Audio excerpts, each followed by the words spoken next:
Noong araw ng libing ng aking asawang si Armando, habang nasa harap ako ng kanyang kabaong, nakatanggap ako ng mensahe. Buhay ako, hindi ako ang nasa kabaong na iyan. Isipin niyo po, mga kakwentuhan, ang hiya, ang sakit, ang sarili kong mga anak, sina Carlo at Enrico, tila walang pakialam.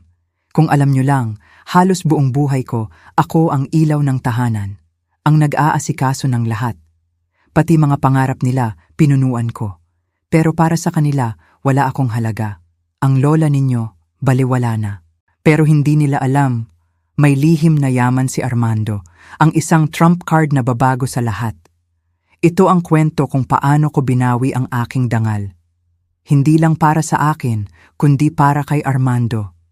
At para bigyan sila ng leksyon na hinding-hindi nila malilimutan. Kung naramdaman nyo na rin po ang ganito sa inyong tahanan, i-like at i-share ang video na ito.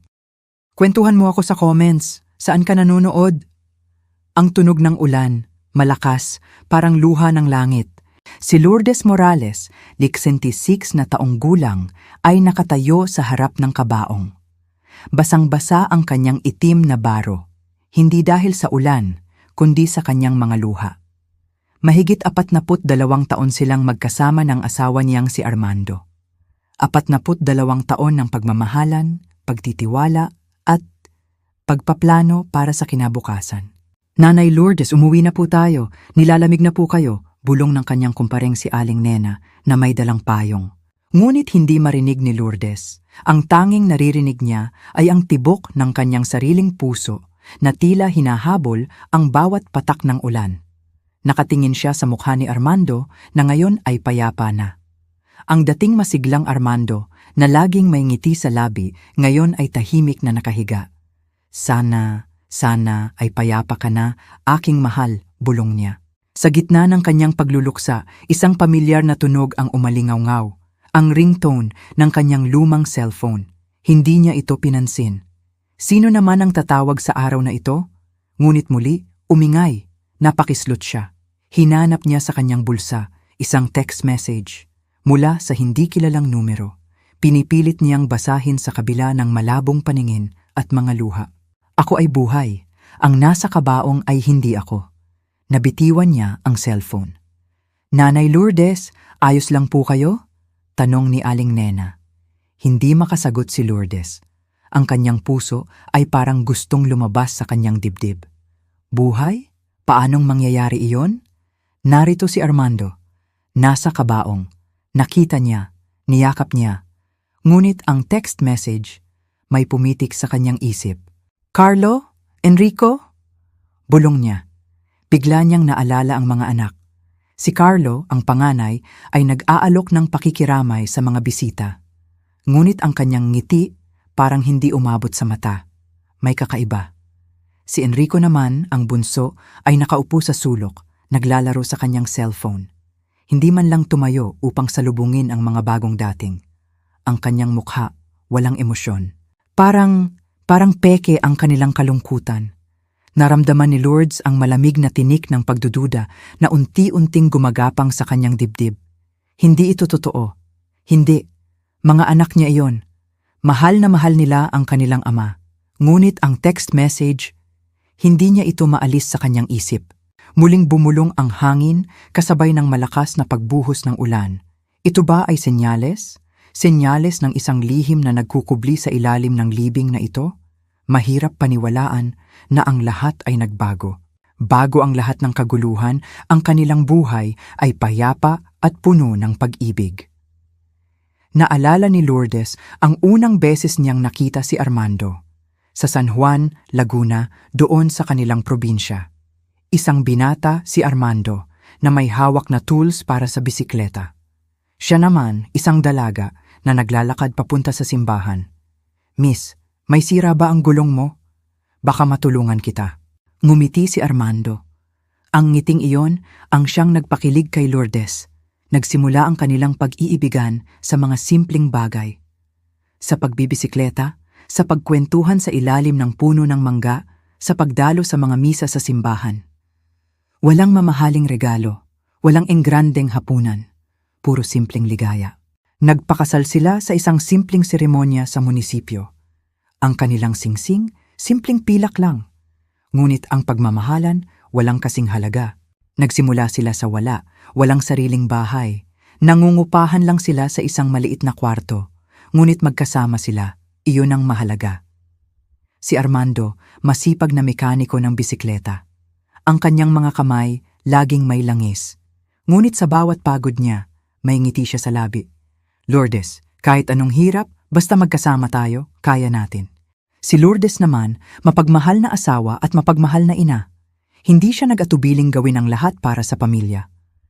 Nagtitinda siya ng gulay sa palengke, naglalaban ng damit ng kapitbahay. Basta kumita lang para sa kanilang mga anak, sina Carlo at Enrico. Ang kanilang mga anak, sila ang bunga ng kanilang pag-ibig. Tinuruan nila ang mga ito ng halaga ng sipag, pagmamahalan at paggalang. Naalala ni Lourdes kung paano nila ipinagdiwang ang bawat kaarawan ng mga bata. Kahit simpleng spaghetti at lumpiang Shanghai lang. Tandaan ninyo, mga anak, ang pamilya ang pinakamahalagang kayamanan.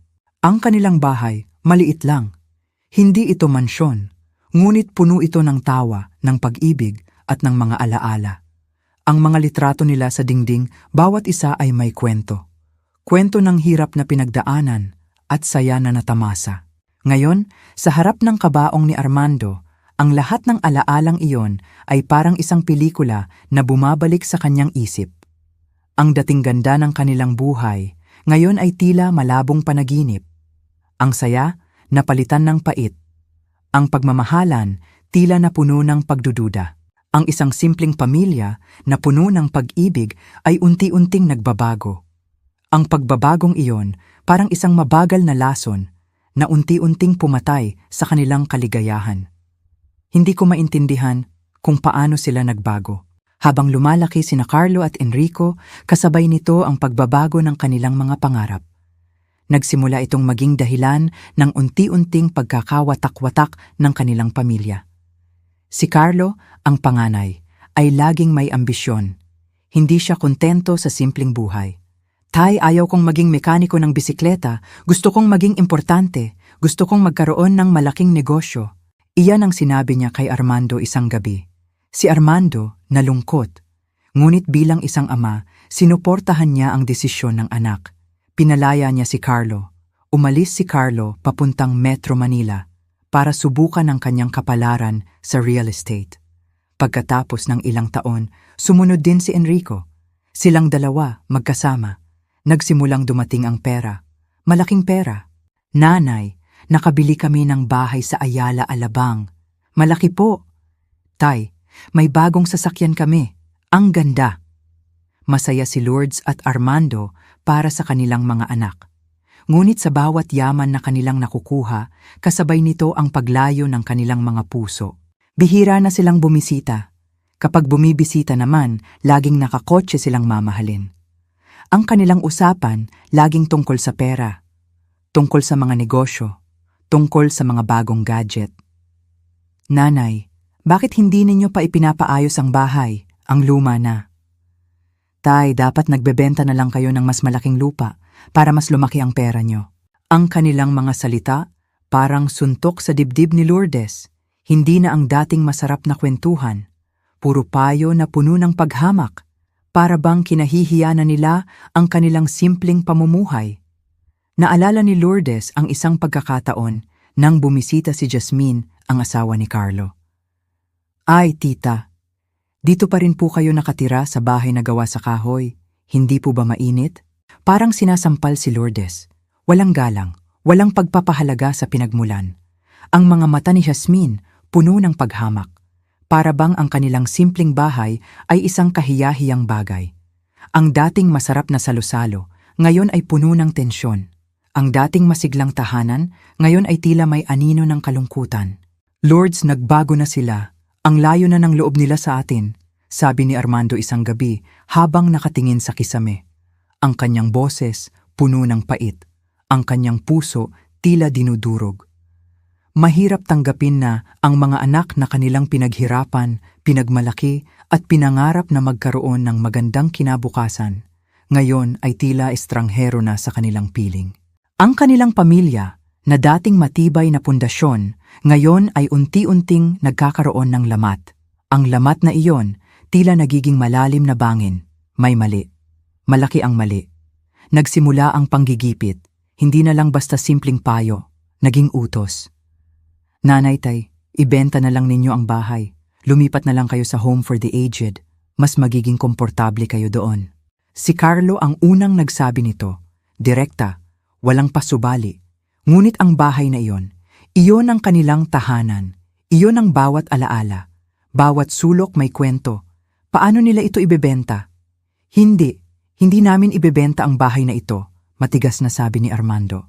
Pagkatapos, si Enrico naman. O di kaya kami na lang ang magmamanage ng pera ninyo para hindi na kayo mahirapan. Narinig ni Lourdes ang bawat salita.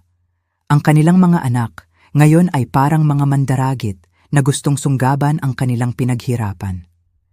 Bakit hindi ninyo na lang kunin ang mana ninyo ngayon para hindi na kayo problemahin pa, mungkahi pa ni Carlo. Mana? Habang buhay pa sila? Ang mga salitang iyon ay parang lason sa tainga ni Lourdes. Nagbago ang timpla ng mukha ni Armando. Ang kanyang mga mata na puno ng pagdududa. May kakaiba. Hindi ko na maintindihan ang mga anak natin. Parang may masama silang balak, bulong niya kay Lourdes isang gabi. 3 linggo matapos ang panggigipit na yon, isang malagim na balita ang dumating. Si Armando, naaksidente sa kanyang talyer. Tita Lourdes, si Tito Armando, nasunog po siya at nahulog pa raw po ang ulo niya. Sigaw ng kapitbahay. Nagmamadali si Lourdes papuntang ospital. Si Armando, sugatan. Mga paso sa kanyang katawan. At ang kanyang ulo, may malaking benda. Nangihina siya.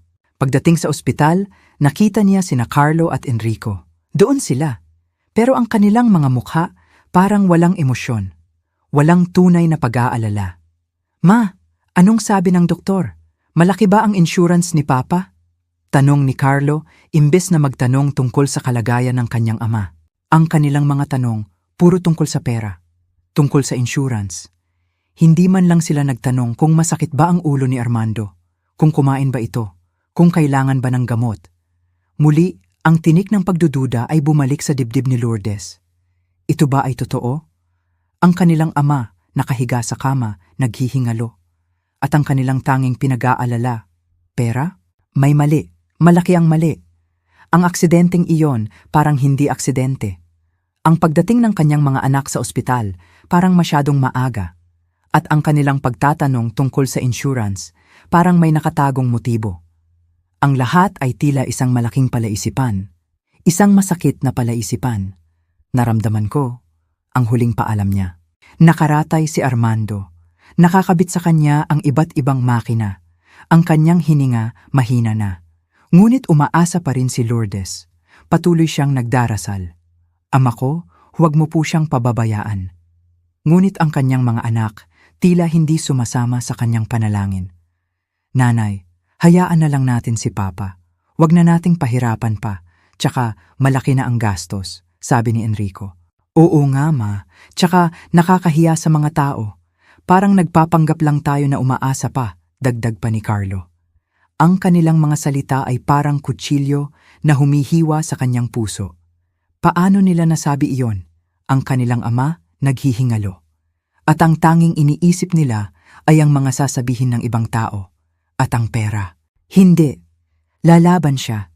Aalagaan ko siya, sagot ni Lourdes habang hinahawakan ang kamay ni Armando. Ngunit sa bawat araw na lumilipas, mas lalo siyang nanghihina. Ang kanyang mga mata malabo na. Ang kanyang boses, hindi na marinig. Isang hapon, habang nag-iisa si Lourdes sa tabi ni Armando, may nangyari. Hinawakan ni Armando ang kanyang kamay, mahigpit. Ang kanyang mga mata nakatingin kay Lourdes. Parang gustong may sabihin, may mensahe. Armando, may gusto ka bang sabihin? Bulong ni Lourdes habang pinipigilan ang kanyang luha. Ngunit walang lumabas na salita. Tanging isang buntong hininga. Isang mahaba, malalim na buntong hininga. At pagkatapos, walang anuman. Ang paghawak ni Armando sa kanyang kamay ay unti-unting lumuwag. Ang kanyang mga mata tila nawalan ng buhay. Armando? Armando! Ngunit huli na. 2 araw matapos ang huling sandaling iyon, tuluyan nang namaalam si Armando. Hindi pa nga natatapos ang luha ni Lourdes, dumating na sina Carlo at Enrico. Hindi sila umiyak, hindi sila nagpakita ng labis na kalungkutan. "Ma, ayos lang po kayo.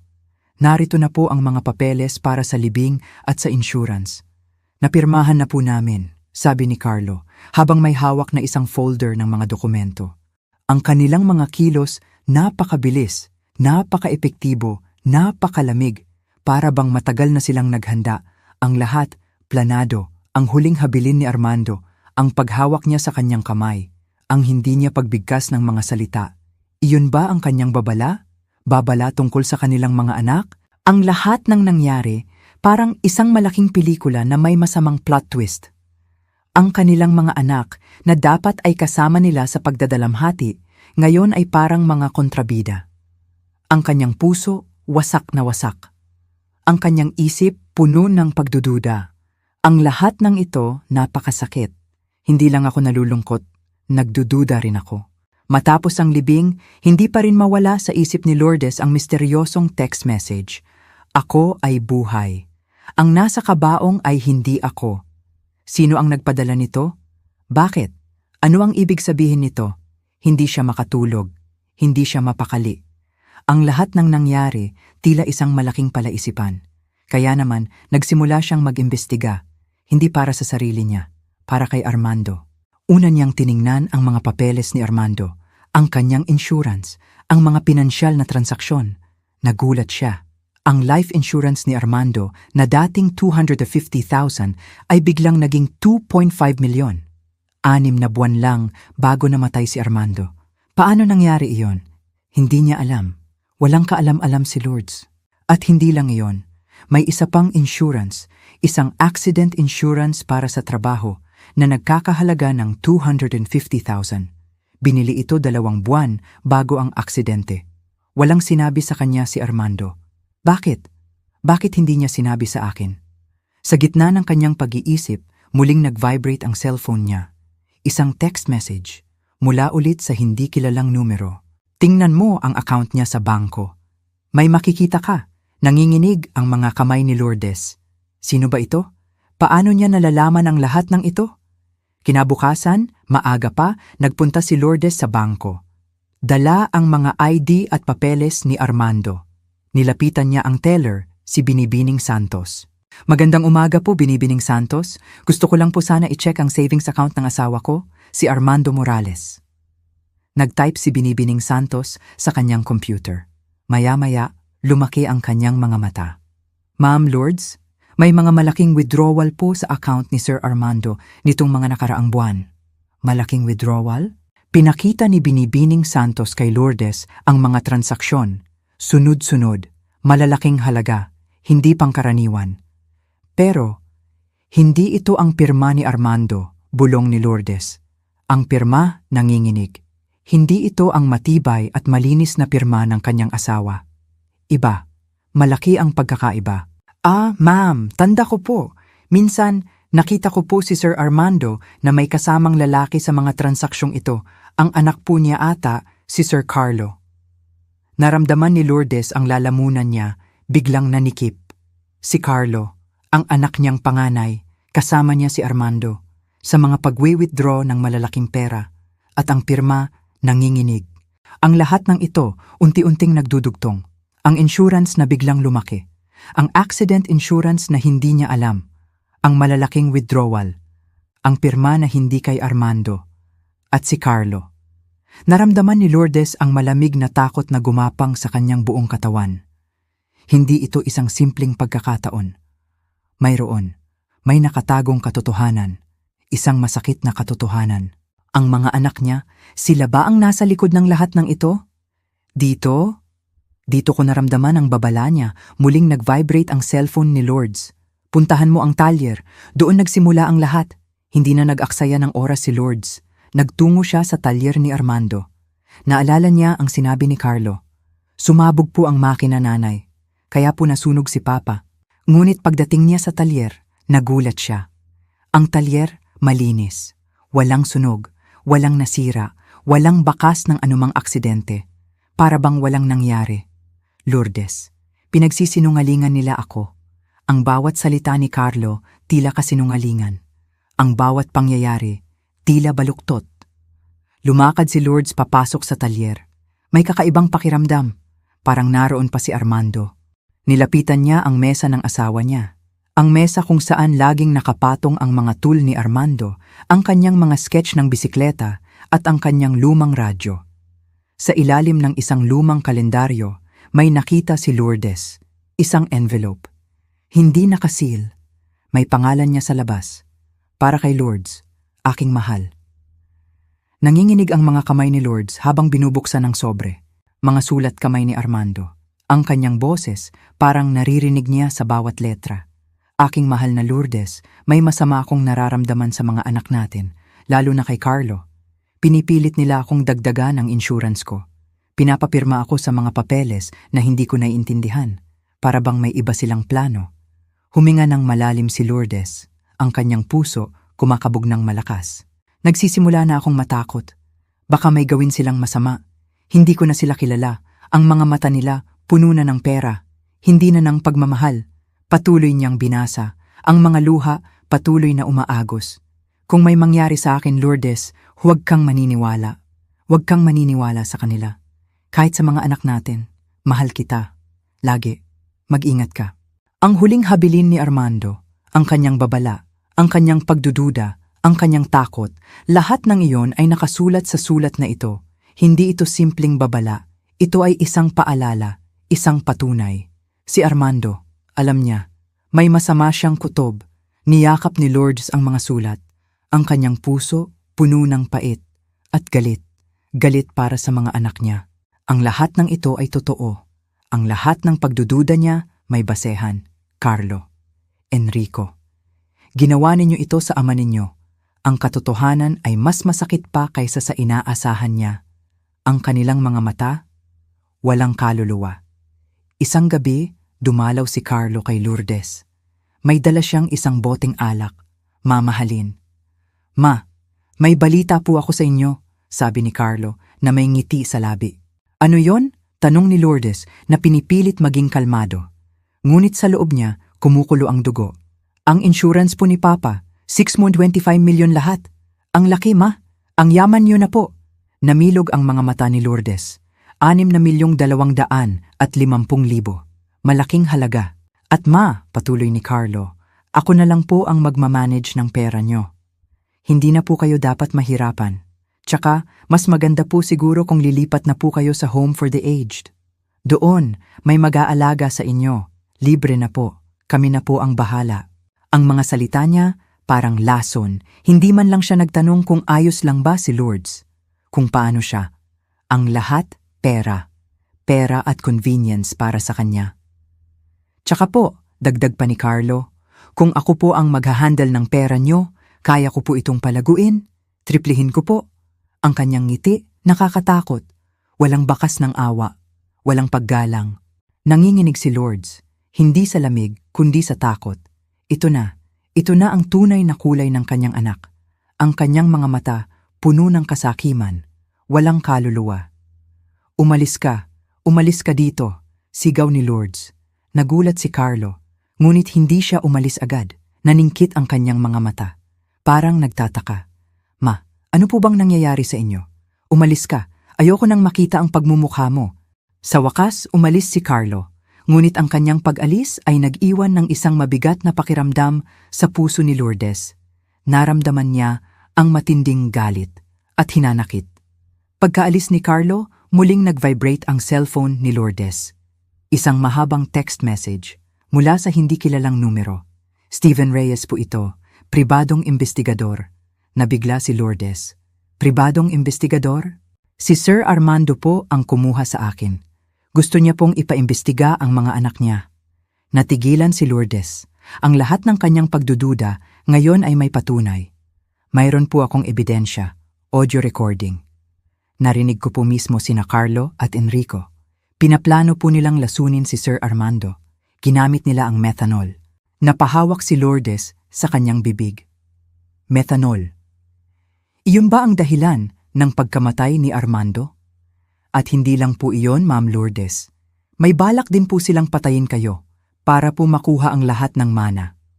Magkita po tayo bukas sa kapehan sa kanto. May mga kailangan po akong ipakita sa inyo. Bumagsak ang cellphone ni Lourdes sa sahig. Ang kanyang puso halos tumalon sa kanyang dibdib. Patayin ako? Ang lahat ng kanyang takot ngayon ay nagkatotoo. Ang kanyang mga anak, mga mamamatay tao, mga demonyo, ang kanilang kasakiman umabot sa ganitong antas. Hindi lang ang kanilang ama, pati siya. Ang gabing iyon, hindi nakatulog si Lourdes. Ang kanyang isip, puno ng mga boses ni Carlo at Enrico. Ang boses ni Armando. Ang boses ni Steven Reyes. Bukas, malalaman ko ang lahat. Ngayon, babayaran ninyo ang lahat ng kasalanan ninyo. Kinabukasan, maaga pa, pumunta si Lourdes sa kapehan. Nanginginig pa rin ang kanyang mga kamay. Nakita niya si Steven Reyes, isang matangkad na lalaki, nakasuot ng simpleng damit. Nakaupo siya sa isang sulok, may hawak na isang folder. Ma'am Lourdes, ako po si Steven Reyes. Bati ni Steven. Steven, sabihin mo sa akin ang lahat, sabi ni Lourdes. Ang boses, nanginginig. Binuksan ni Steven ang folder. Nilabas niya ang kanyang cellphone. Narito po ang mga recording. Pakinggan po ninyo. Ipinarinig ni Steven ang audio. Boses ni Carlo at Enrico. Maliwanag. Mas madali kung lasunin na lang natin si Papa. Methanol. Parang aksidente lang. Pagkatapos si Mama naman. Para tayo na lang ang magmana ng lahat. Namilog ang mga mata ni Lourdes. Ang kanyang puso parang gustong huminto. Ito ang katotohanan. Masakit. Masahol pa sa inaakala niya. Narito rin po ang mga larawan ni Carlo. Bumibili ng methanol sa isang tindahan ng kemikal, sabi ni Steven habang ipinapakita ang mga litrato. At narito po ang financial records nila. Malaki po ang utang ni Carlo at Enrico. Maraming milyong piso. Iyon po ang dahilan. Kailangan po nila ng pera. Ang lahat ng ito, unti-unting nabubuo sa isip ni Lourdes. Ang kanilang kasakiman, ang kanilang utang, ang kanilang desperasyon. At ito po ang pinakanakakagulat, ma'am. May recording din po ako kung paano nila sinuhulan ng doktor para po pekein ang death certificate, para po lumabas na natural ang pagkamatay ni Sir Armando. Nanginginig si Lourdes. Hindi na niya kayang marinig ang lahat, ngunit kailangan para kay Armando. At ito po ang huli. May plano po silang patayin kayo, Ma'am Lourdes, para po makuha ang lahat ng ari-arian. Halos 10 milyon po ang kabuuang halaga. 10 milyon. Dahil sa pera, kaya nilang gawin ang lahat. Patayin ang sarili nilang ama at patayin din ang sarili nilang ina. Hindi na niya kaya. Steven, tulungan mo ako, bulong ni Lourdes, ang kanyang boses puno ng pait at galit. Narito po ako, ma'am. Sasamahan ko po kayo. Walang pag-aaksaya ng oras. Nagpunta sila sa presinto ng pulisya. Doon, sinalubong sila ni Sargento de la Cruz, isang pulis na kilalang matapat. Ipinakita ni Steven ang lahat ng ebidensya, ang audio recordings, ang mga larawan, ang financial records, ang lahat. Pinakinggan ni Sargento de la Cruz ang lahat. Ang kanyang mukha, seryoso, walang emosyon. Ma'am Lourdes, huwag po kayong mag-alala. Gagawin po namin ang lahat para mabigyan ng hustisya si Sir Armando at para po kayo ay ligtas. Naramdaman ni Lourdes ang bahagyang ginhawa.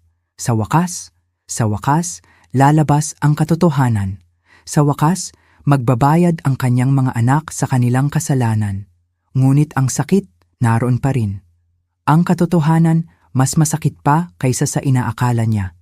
Hindi lang ako bumangon, nagpatuloy din ako. 3 buwan matapos ang pagsumite ng ebidensya, nagsimula ang paglilitis kina Carlo at Enrico. Ang korte, puno ng tao. Mga kapitbahay, mga kaibigan, at si Lourdes. Si Steven Reyes ang naging pangunahing saksi. Ipinakita niya ang lahat ng ebidensya.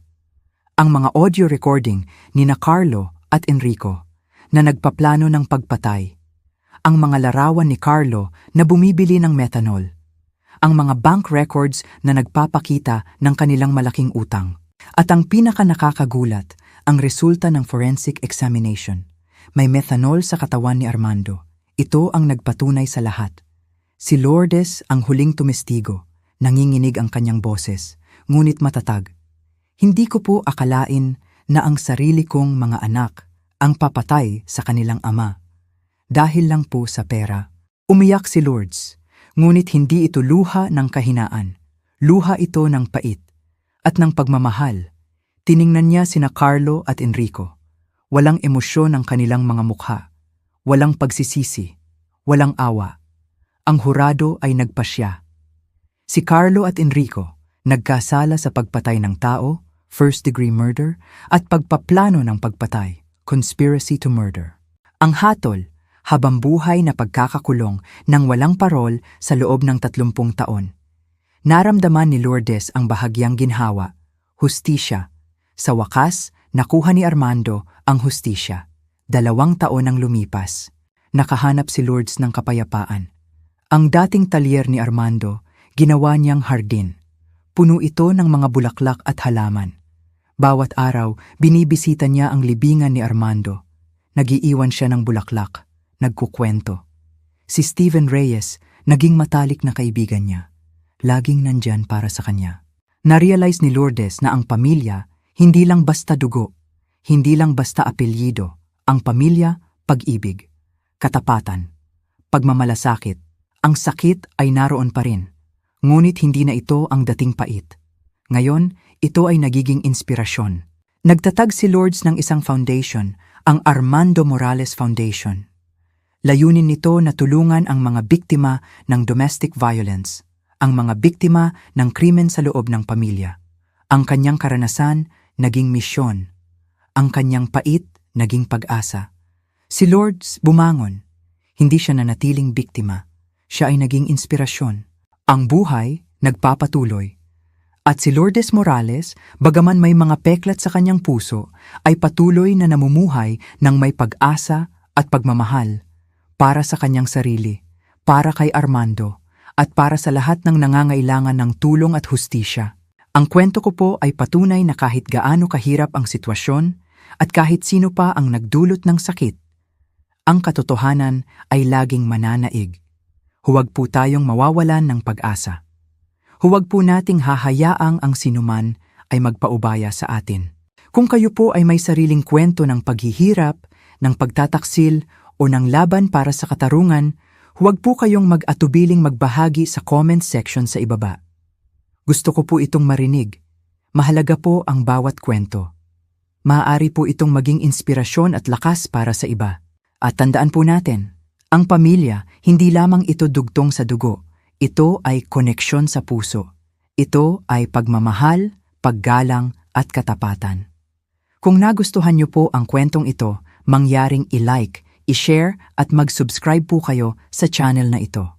Ito po ay makakatulong upang marating natin ang mas marami pang Pilipinong nangangailangan ng pag-asa at inspirasyon. Mayroon pa po akong maraming kwento na ibabahagi sa inyo. Mga kwentong magpapalakas, magpapaisip, at magbibigay inspirasyon. Kaya't huwag po kayong bibitiw. Hanggang sa muli nating pagkikita sa susunod na kwento. Ingat po tayong lahat, at patuloy po tayong lumaban para sa tama. Maraming salamat po. Paalam.